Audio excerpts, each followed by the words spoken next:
जयपुर में विपर्यस्त ड्रेनेज व्यवस्था अदिनिया वर्षा रे नाल रास्ता एकाकार हो जाइछि। आवश्यकता अनुसार नाल नर्दमा सफा करा भी अभियोग होइछि। एने पौर परिषद नजर रखिछि। आवश्यकता अनुसार पदक्षेप नियाजिबा बोली प्रशासक कहिछि।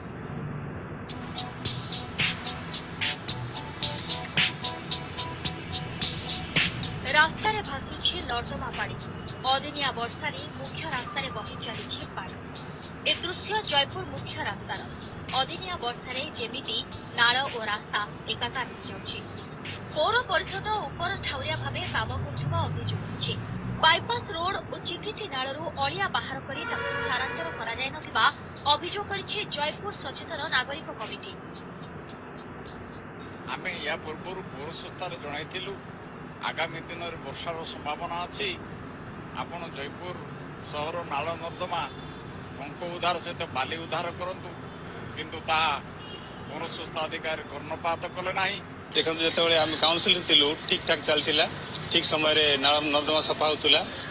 आम जानि पारनु जो ए जो काउंसिल डीजल होवा परे जे जणे कार्य निर्वाही अधिकारी एग्जीक्यूटिव ऑफिसर अछंती एवं चेयरमैन नथिबा हेतु जड़े प्रशासनिक अधिकारी अछंती एवं जड़े स्वास्थ्य अधिकारी भी रही एवं तार कहीं परिस्थिति सृष्टि होची आम भी जानी पारनु।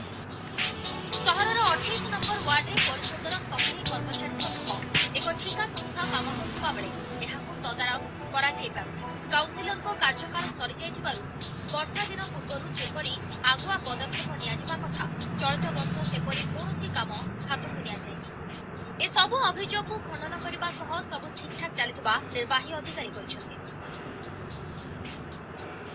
काउंसिल रखिले भी आमे एडमिनिस्ट्रेटिव अप्रूवल नहीं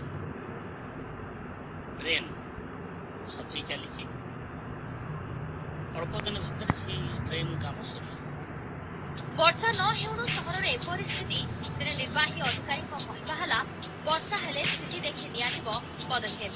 एपरि चुक्ति साधारण